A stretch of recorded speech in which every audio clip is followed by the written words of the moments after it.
welcome to Viewpoint, your program of personalities, politicians, and perspectives. Well, we have a couple of very nice personalities. Yes. Thank God we don't have any politicians this morning. And we have some great perspective. We have some people who've done a bit of traveling, and we're anxious to hear about that. Yes. And both of our listeners out there are going to be they're going to be just enthralled what our guests have to say about their little trip. You'll recall, Patrick, that I always try to start, sorry about that, first person there. I'll remember that after this. We always try to start Viewpoint with a kudo or two. Somebody, honey, who has done something good in the community and some organization. So I thought, Judith K., by your leave, might be appropriate to recognize Neil Alexander this morning. You know, we just named the basketball court after Neil out there in the Roy Anderson, who was my coach 1,000 years ago, and Anderson Gymnasium. But seriously, Neil has had a great impact on a huge number of young men out there. Not only has been an outstanding basketball coach, but more importantly, and I emphasize more importantly, a mentor for a lot of young kids who might have gone a different way if it had been for Neil's influence and example. So, hats off to you, Coach. Congratulations, sir. Now, let's travel. Oh, gosh, yes. Oofta. You know, we've got Patrick and April Doolin here, and they went over to Jordan. Would that we all had a chance to travel, especially to that part of the world. You know, it's easy to say, if you're a Norwegian, it's easy to say, I don't like Swedes, you know? But you don't know if you don't know any. How do you know you don't like those people? And here you were right in the midst of them, and April said they were lovely people. Yeah, very warm. Very, very big hearts. I'd like to, the leading question I would like to ask you, okay, by your leave, is that's a very unusual, if I may use the word, exotic trip. What prompted you and April to, and three of your children, which is really something. I mean, really something. What an educational experience for them. Yeah. What bug bit you? You want to take it or you want me? Well, so April has a sister and brother-in-law who have worked with refugees over in Jordan. These are people that were basically run out of Iraq and Syria by ISIS. Mm-hmm. Many of them have lost everything, and they're waiting to immigrate, most of them to Australia, to kind of start a new life. And the churches over there have, the Christian churches have stepped up to try to help take care of these people. And there's an organization called Global Hope Network International. Her sister and brother-in-law met somebody from that, worked with them, and they said, all we do is we take food, toys, clothing to these refugee families who don't have anything. We sit and we talk to them, we hear their story, we pray for them, and we try to just make sure that they're encouraged. And it kind of laid it on our heart that, maybe this is something that we should do. We wouldn't normally do it on our own, but since we knew that her sister and brother-in-law had been there, okay, they kind of laid the groundwork a little bit and could tell us how things function. So we thought long and hard and spent a lot of time praying about it, and finally decided that we needed to do this. And there were a lot of reasons not to do it. I'm sure. And some of which being that we didn't know that area, had never been there, and tensions were rising with the new presidential administration and such. But we decided that we were going to go anyway, and so glad we did. And the trip getting there was interesting, but with delays due to weather and all that, but we made it. And the people were absolutely friendly, welcoming. Clearly we stood out, fair-skinned and blonde-haired women in our group, ladies, but the people we did not get ridiculed or anything. And it was down upon. It was so, not frowned upon. They're very welcoming. It was so much different than what we had expected. In fact, to the point to where these people, they live life every day just like we do here. Governments make decisions and media makes comments, but these people are working to live every day just like we are. And I might interject, not like our media. Or do they? Yeah, right. Maybe they're worse, who knows? And so Amman, Jordan is not a third world country or third world community. It is old. It's been around since the beginning of time, just about. Right. But everyone has a smartphone, and that's their method of communication. Interesting. And it's much more reasonably priced there than here, I believe. But we had an interpreter and we had a driver to take us wherever we went, and they prearranged people for us to see, and we would in the morning kind of package up among food the supplies. refugee population. Yeah. So we'd package up food and supplies, and we'd head off and see somewhere between 4 and 5 different refugee families every day. Spend an hour or so with them, and just hear their story and talk to them. And it's heartbreaking what they've gone through, but yet so many of them still had joy in their heart because they were there as a family and they were looking to... They had hope ahead. Yeah, to immigrate to somewhere new. Judy and Jim, it occurs to me that this was a pretty altruistic trip as well. It's just like we packed up and say, well, let's go to London and shop at Selfridges next week. This trip had a lot of depth and meaning, as opposed to just, well, let's go to Europe. Yeah, it was a humanitarian / mission trip. To see it, it's one thing to read it in the papers and to hear it on the news. It's quite another to look someone in the eye and hear them talk about their experiences, surely.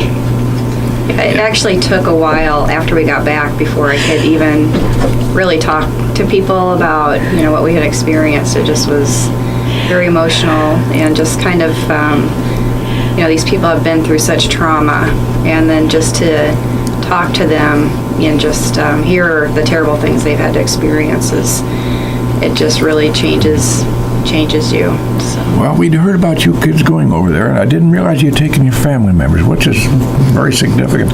But it occurred to Judy and I as we talked about our scheduling, now there's something I think our folks in Golden County would enjoy hearing about. So, is there one particular incident, April or Patrick, that each of you hit upon, or was it just kind of an overwhelming experience? There's a lot, and it's hard to boil it down. It but is. One of the more memorable, visits that we had, we saw several families while we were there, but one of the first families that we saw, it was actually the second place that we went to, they had come to Jordan, it just not that many weeks before we got to see them. And so they told us their story, and but we were just sitting with them. They went and prepared Turkish coffee for us, which was the first time we'd had that. So when we would go to the different homes, they would either make Iraqi tea, which is really good, or Turkish coffee, which is the first time I'd had that. It was really good also. But anyway, so their hospitality, was very warm. And just to sit with them, they were like a kind of a mirror image of our family, where they were all about the same age as us, and we had 2 daughters and a son who was a little bit younger. They had 2 sons and a daughter who was a little bit younger, so we just, and he was an entrepreneur where he was and had his own business, and so just to sit with them, to me that was just so striking that I just felt like this is us. This could be us. Yeah, this is, it's the same, and they have just had to go through this terrible situation, but their life was, in their own culture, the same as our life is here. And just to have someone come in and destroy your home and threaten you, and it just, the things that they had gone through were really heartbreaking, so. Was ISIS involved in most of these families that you met? Yes. Yeah, if I could, I'll give just a real short backstory on this. Please and thank you. So most of the people that we saw were from Iraq. There were some from Syria, but most of them were from Iraq because the majority of these people that were in Jordan had escaped ISIS once, sometimes twice. And so the backstory being that the one family that April was just referring to, in 2003, they were in the city of Mosul.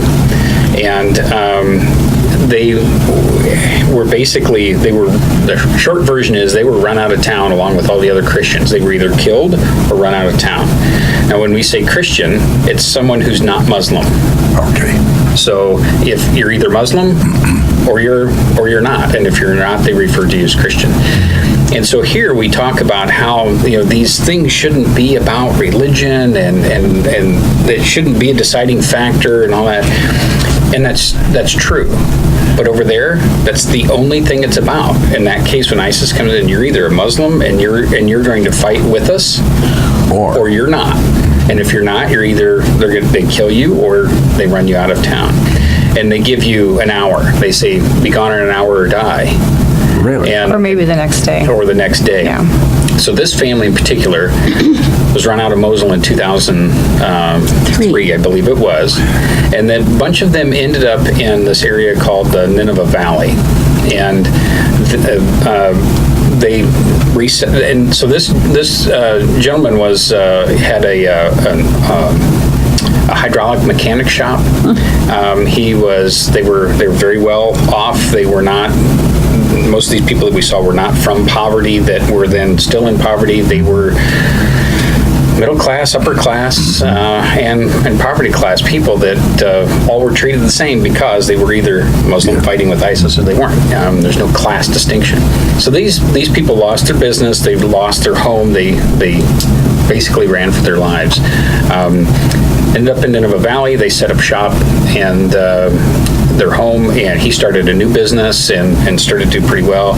And all the people that were in that region said it was August 6, 2014, when ISIS started to attack that area. And all of these people left predominantly on foot, heading for the border of Kurdistan.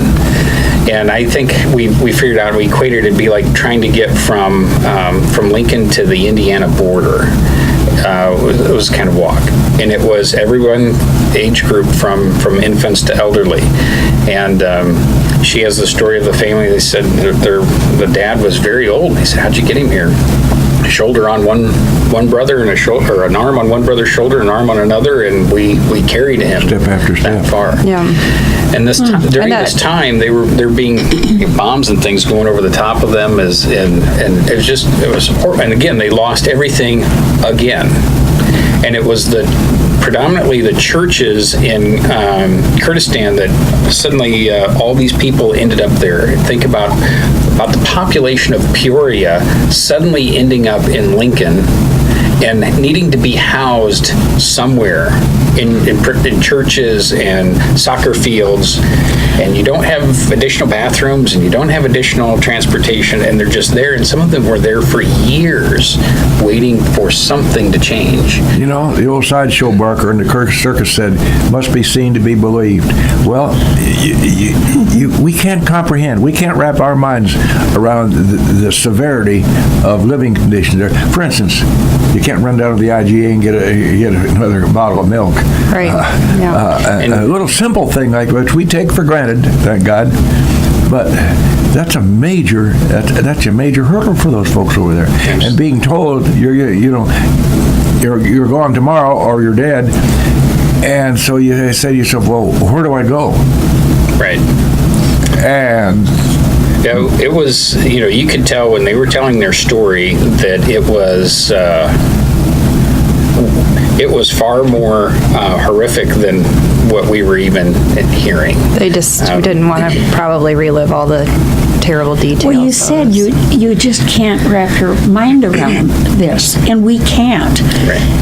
We've been so blessed. The stories that we heard were just so fantastic. I mean, they were so outrageous but we heard them over and over and over again. So, I mean, I know I've told some stories to some people here, and you can just see their eyes kind of think, are you sure that's really true? But we heard the same type of story repeatedly. I mean, just over and over and over from different families, and it's really unbelievable. And you're right, it's really hard for us to sit here where, we're so comfortable and so protected, and to think about just what these people have lived through and endured. So, but amazingly, most of the families that we talked to, they had joy, they were hopeful, they really, the Christian families that we met with, which we did also meet with some Syrian Muslim families and take things to them too, but the Christian families that we met with, they would say, we pray all the time. And they would say, we're in God's hand. And, they just were living a life of total faith and trust that God was going to provide for them and care for them and make a way. So most of them came to Jordan. It's kind of a holding area almost, where they're waiting to move on to their final destination where they'll establish their new home. So they know that they're not planning to stay in Jordan. They're not allowed to work there. So they can be there for a while, but they're only as long as their resources hold out. No source of income. Yeah, so they have no source of income while they're there. 648-5510. Our guests this morning, April and Patrick Doolin, who have just recently taken a remarkable journey, and not one of just let's go to have a little pleasure trip. They're a journey with their heart and their soul on this, and they're bringing back unusual stories about a life that we can't begin to imagine. I'm sure you have to experience it. There's no way we can fathom in our minds the seriousness and the deprivations that day to day, hour by hour, these people over there, not only in Jordan, but particularly in Jordan, since you were there. So we appreciate you. 648-5510. Somebody might have a question of the Doolins. Mr. Ash, are you in a position to take a station break right now? Well, let's just do it.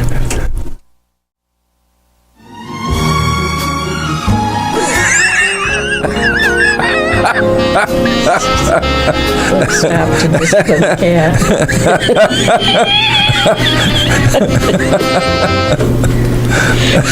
And as soon as the cat lets Jim get to the control board, we're back on the air, hopefully.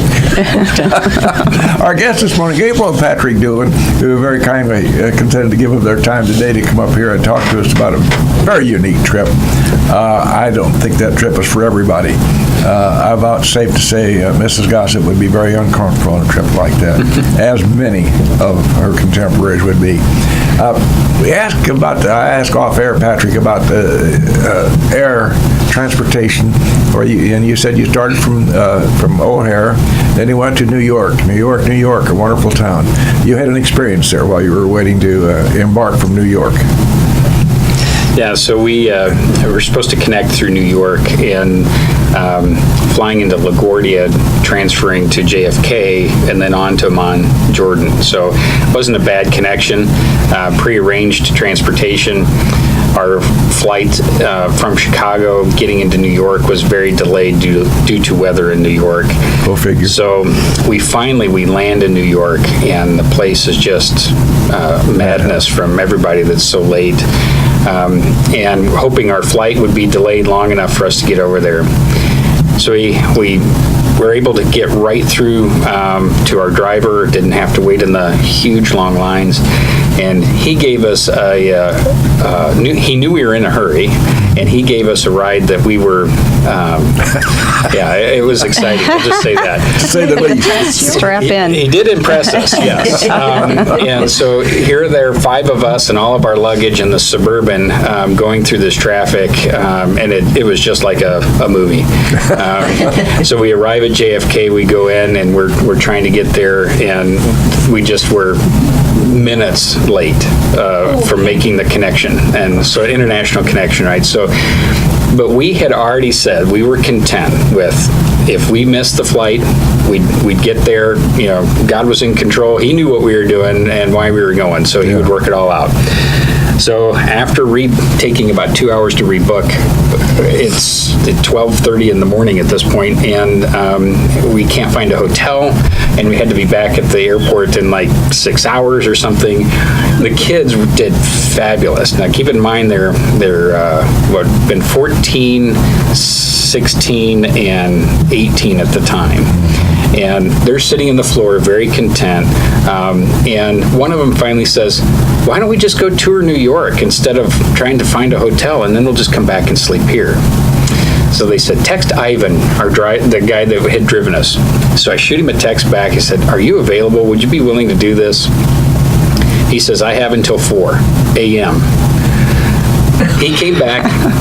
He was there in 25 minutes. We threw all of our luggage back in the back of the Suburban, and for 3 hours, we got a personal tour of all of the city of New York. We hit all the major highlights in 3 hours, no traffic, took pictures, got out, looked at things, and It was amazing. It was back to the airport. We crashed for an hour of sleep, ate breakfast, and caught our connecting flight. That kind of made, that set the tone. I mean, because you adopted, thanks to a smart kid, and made good use of all that downtime. Absolutely. Yeah, and the piece I forgot to mention, that when we were in the midst of it, we were in line to rebook our tickets, is when we learned that our military was bombing the Syrian air base over there. Oh, my. And so we thought, well, maybe that had something to do with why we missed the connection, didn't know. But we then, the next morning, we made it to Qatar, and then from Qatar into Amman. And really we ended up only being probably 6 hours later than what we had originally planned to be. So, and they picked us up at the airport and took us to the hotel. And so, when you were in Qatar, Patrick, did you see signs, and April too, certainly, did you see signs of opulent wealth? in Qatar? Mm-hmm. Oh, yeah. Yeah, flying in, it was amazing to see that place. Qatar is really a wealthy city, Doha, Yes. But not Amman. Yeah. In Amman, we did not see a lot of wealth. It's not nearly as wealthy of a nation. Jordan doesn't have the oil reserves that Qatar has. So. Is Qatar as welcoming as Amman? We were only in the airport there, so we didn't really get to experience. But that's actually my sister and brother-in-law lived in Doha for a number of years because he worked with Shell Oil. So they are familiar with living in that region. That's kind of how they got connected with the Global Hope Network that works in Jordan. Was it routine going through and getting your passports stamped and all that? Was that just kind of an easy process? Yep, it was not complicated at all. And one thing I'll add with stopping through Qatar, we go from having one of the wealthiest countries in the world to then going to Amman, Jordan, that was in a deep recession, primarily because they have a couple million refugees that are there, and they don't have the oil to sell, as April said, but everything in Qatar was new that we saw when we were flying in. Everything in Jordan was older than our country. So it just, the places that people stayed in were nice. They were all concrete and stone and very old. They had been there a long time. So the people were, I want to come back to that for just a second. Not only did we feel welcomed, but we never really felt unsafe. That was something that we get asked about a lot, and we did. We had concerns of safety going over there. Absolutely. Never being to that part of the world, and taking our kids. And then hearing that they're bombing. Yeah. So, and when we landed over there, people were welcoming. We didn't feel unsafe. People. Without getting too political, you get and ask them, what do you think about Trump? Or they would ask us, what do we think about Trump? Interesting. Because this was in April, and he'd only been in office a few months. And predominantly, the people there liked Trump. and you'd never know that listening to Take note, Debbie. things here. But and part of the reason was that they said that the one translation was that he does what he says he's going to do. He has backbone. And the only reason I mention that is because whenever we'd go to see these families, the driver we had would call them and tell them we're on our way. And they would respond with, "You're really going to come see us?" And then when we would show up, they just had these smiles on their face. They were so excited to have somebody who said they were going to do something come see And them. did. And they really did it. Because their life has been one that's been full of turmoil and upheaval and not sure what to expect. And, we didn't feel like we had much to contribute. We were there, just listening, and we'd ask them questions to the interpreter and things. But the locals there continually told us how important it was for those people to know that here we were from halfway around the world, literally, coming over just to see them and talk to them and hear their story. Their number one request was pray for us and help the people back in America know what we're going through. Because that story is not told, as obviously we understand. We don't know those details, and they want people to know that their story and what's going on.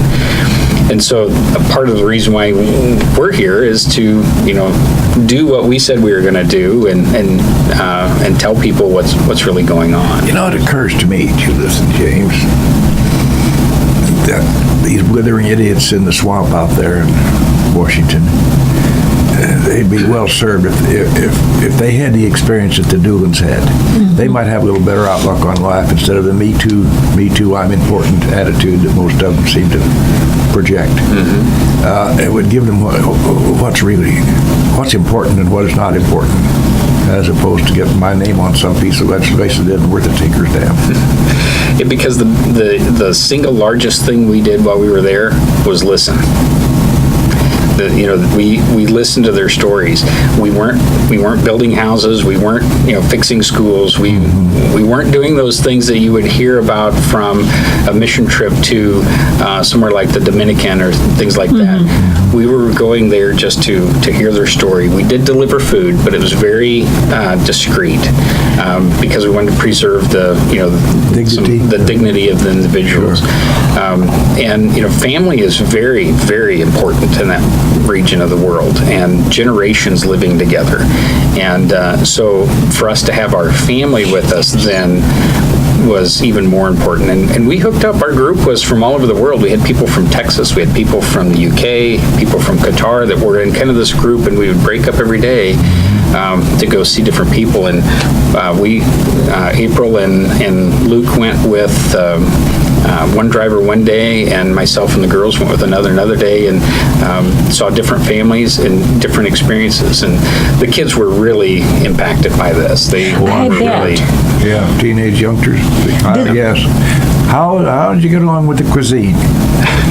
It was fabulous. Yeah, it was really good. Oh, yeah. Yeah, really good. Luke, our son, loves falafel. So we actually tried to make some falafel. So, backstory on Luke, he's not a real adventurous eater, and he's not a real quick-to-change type of kid. Teenage boy, right? He's growing, he's sleeping a lot.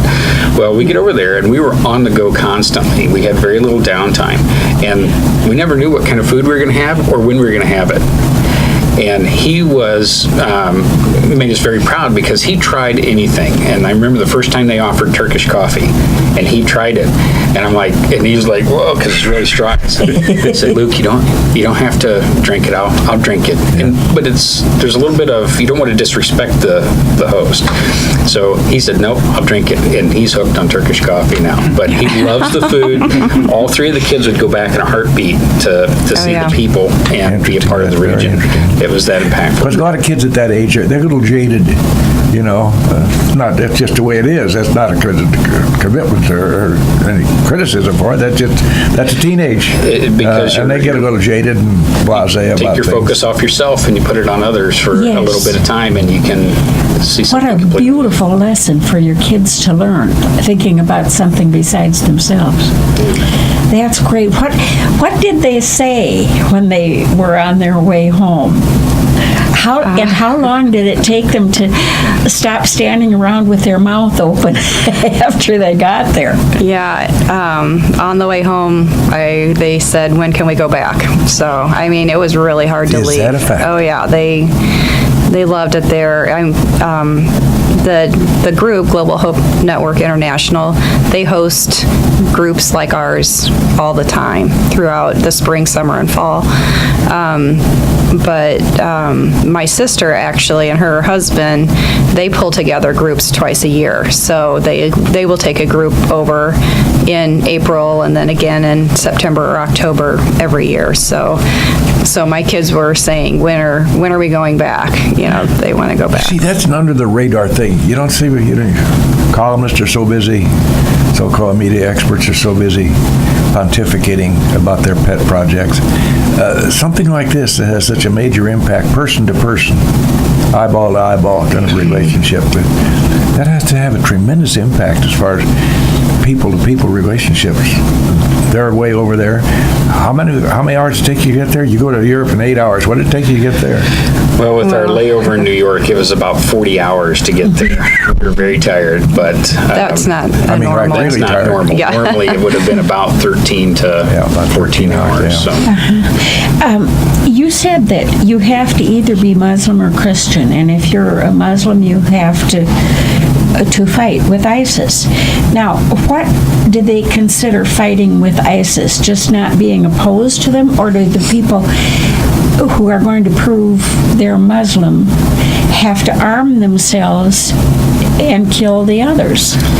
That's a good question. I don't think we really know all the details on that. So, but they would expect the Muslims in the community to support them and give information on, who are the Christians. They actually would go through and mark the houses of the Christians with an Arabic N, which stood for Nazarene, and so that's how they would know which houses belong to Christians, and then they would come back through to those houses and take them over or destroy them or whatever. So that actually became a symbol for the Christians, and I know it was a thing on Facebook for a while to change your profile picture to the Arabic N, but so even today, I mean, we had refugees who were making little mosaics that were that symbol for people to buy, and to be just kind of a way to earn some money. But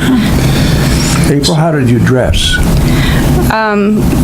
The ladies have to dress a certain way, and how about in just Jordan? modestly. I mean, they, we did not. We took scarves in case there was somewhere that it would be appropriate to have our heads covered, but I never did wear that. Right? Yeah, and there's a lot of women that are there that are not covered. It just depends on what their, what their stance is and what the belief system is of their family. But Did you stand out in the crowd? Yes, definitely, definitely. One We story, stood. really did. Yeah. To give you an idea of how much we'd stand out, we did walk around Amman at night Yeah. with our group, and so that's how safe we felt. So we were walking along in these shops, and there was this cute little girl. She's probably maybe 2 or 3, and she's just standing there holding her mom's hand, looking up at our daughters they were tall, fair-skinned, blonde hair, and just Transfixed?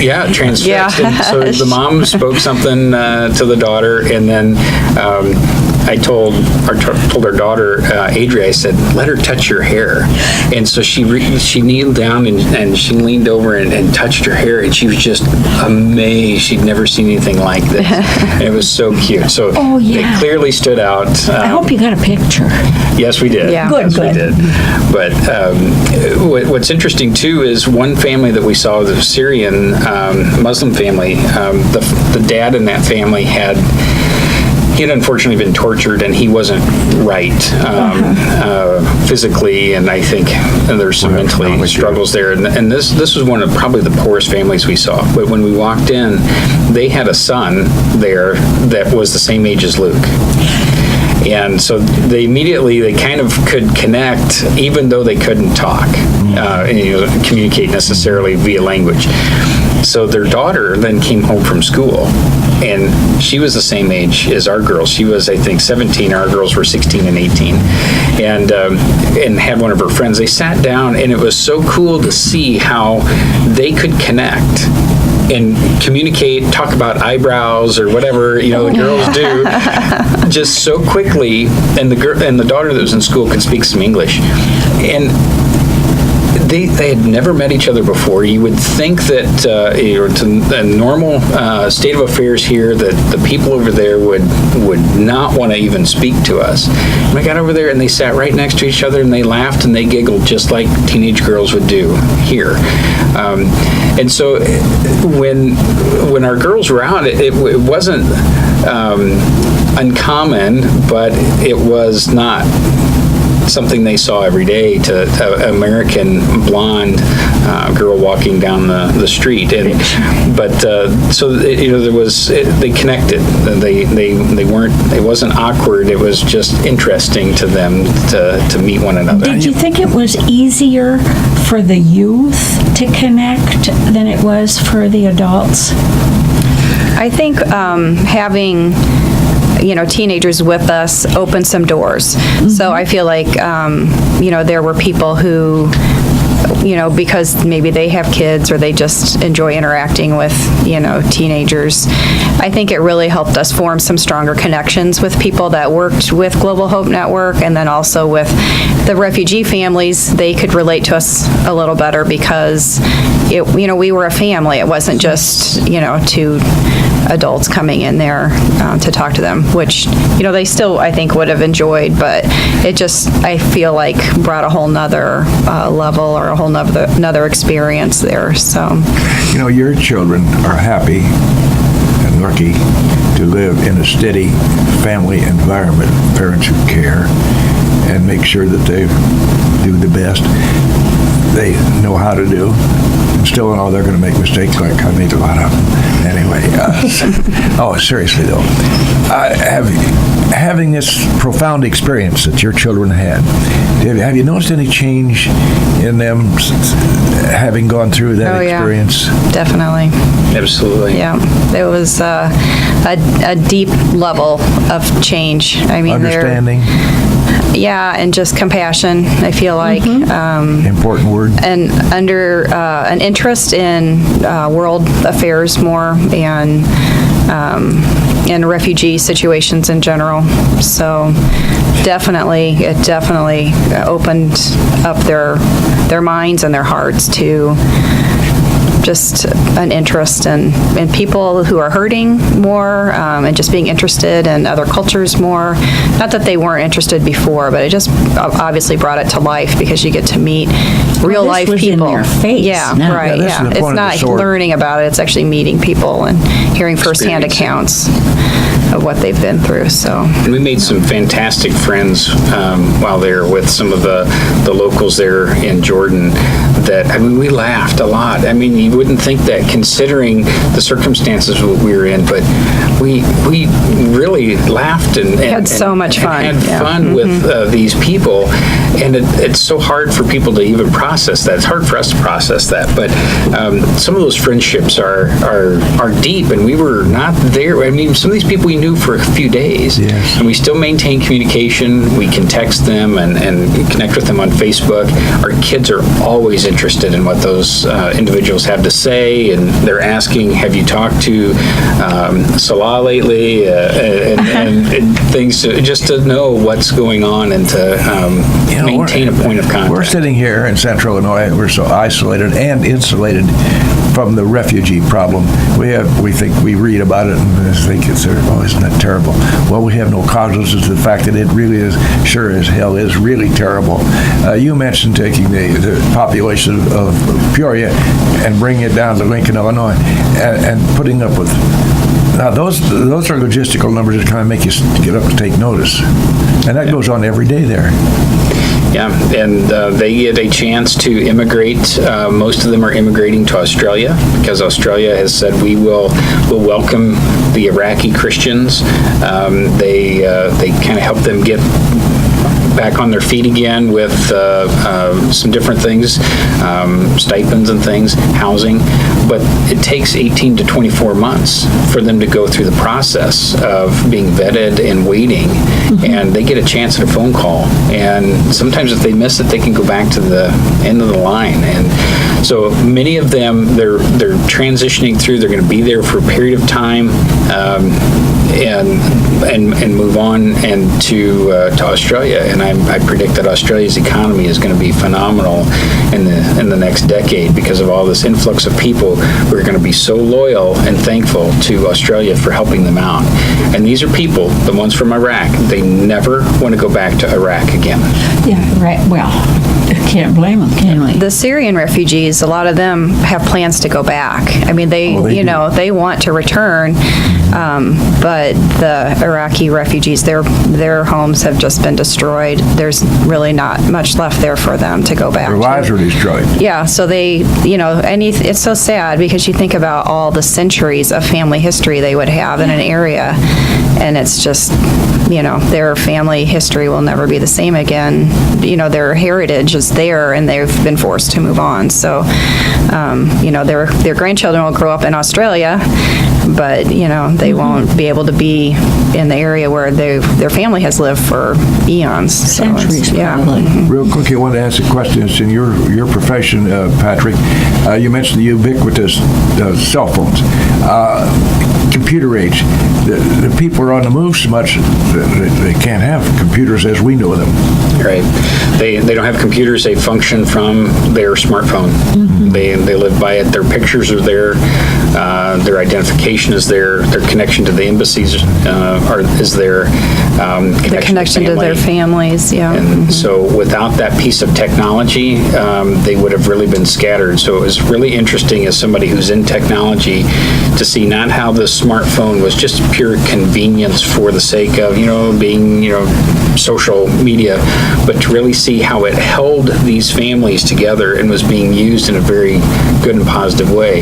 Many of them still on Facebook and trying to keep up with where different family and friends and relatives were. I've taken too much airtime. You have something you'd like to close with? Ask a question No, before we- you go ahead. I'll ask I them think I off took the air, too and much it'll be our airtime. secret. Pardon me? Donations? Yes. Yeah. Thank you very much, Mr. Ash. Let's talk about that for just a minute. This is a commercial world.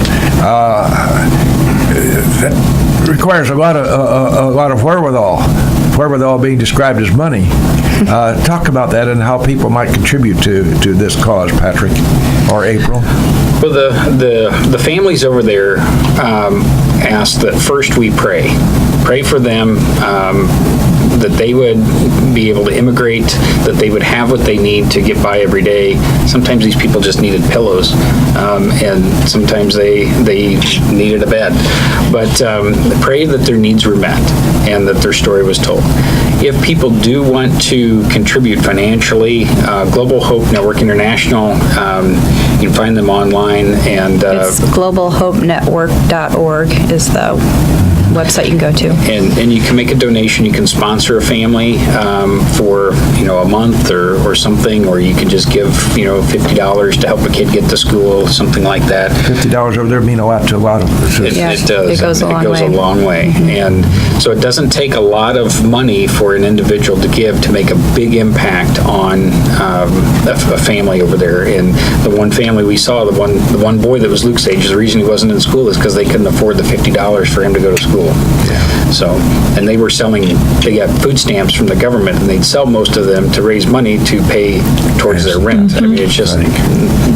April and Patrick Doolin, we appreciate your Boy. sharing this with us this morning. More than Thanks you for having know. us. This is Thank something you. Judy and I wanted to do for a long time, and you're a busy guy, so we're happy that you worked us into your schedule. Thank you for having us. We always Thank try to you. close with a comment or two that somewhat analogous to the subject matter of the day.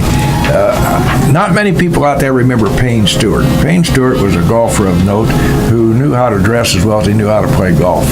Always wear a little +4 knickers and a cap. And terrible accident. He and his plane crew members, they all went to sleep somehow. They passed out in the airplane, and that was the end of that for Payne Stewart. But here's a comment he made. He said, apropos of lifestyles there and lifestyles here, yes, I'm a patriotic person. For those people who disgrace the American way and burn our flag and do all those dumb things, I say, don't live here and disgrace my country. Go live in the Middle East and see how you like it. Thank you very much, April and Patrick.